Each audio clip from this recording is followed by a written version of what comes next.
তো আমার ফাইনালি বাসন্তী পোলাও রেডি। আর দেখো জাস্ট এই খুললাম, ঢেকে দিয়ে রেখেছিলাম অনেকক্ষণ দম দেওয়ার জন্য ঘি দিয়ে। তো এখন একটুখানি নাড়াচাড়া করে দেখছি যে সব কিছু স্টিকি স্টিকি নেই তো। তবে দেখলাম যে পোলাওটা বেশ, ভাতগুলো বেশ ঝরাঝরাই হয়েছে। আর এদিক দিয়ে তো মাংস কষাচ্ছি, হঠাৎ করে দেখছি মেঘ ডাকছে, বিদ্যুৎ চমকাচ্ছে, প্রচণ্ড বাজ পড়ছে। তো বাইরে প্রচণ্ড বৃষ্টি হচ্ছে, তাই দৌড়ে ছুটে গেলাম একটুখানি বারান্দায়। আর দেখেছো কীভাবে ঝিলিক মেরে উঠছে, বিদ্যুৎ চমকাচ্ছে। এমনিতে আজকে লোকনাথ বাবার পুজো, তো আমার শাশুড়ি বলে নাকি লোকনাথ বাবার পুজোর দিন একটু হলেও বৃষ্টি হয়। আর দেখতে পাচ্ছ রাস্তাটা।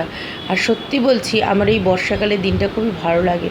আমার শীতও ভালো লাগে না, আমার গ্রীষ্মও ভালো লাগে না। সব থেকে বেশি ভালো লাগে বর্ষাকালে রাস্তা ভেজার, মানে এই সময়টা রাস্তা যে ভিজে থাকে বৃষ্টিতে।